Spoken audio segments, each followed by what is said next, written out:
तोर से बोला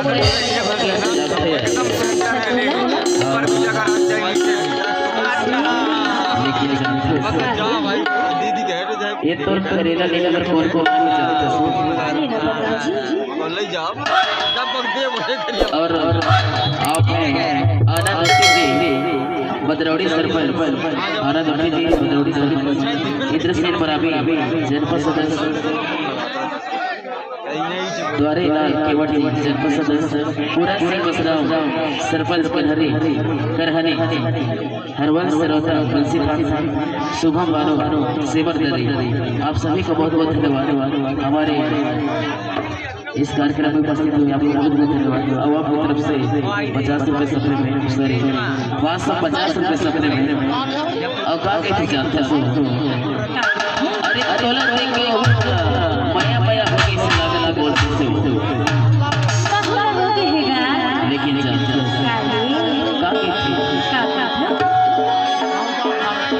माया होगी तबे माया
विनय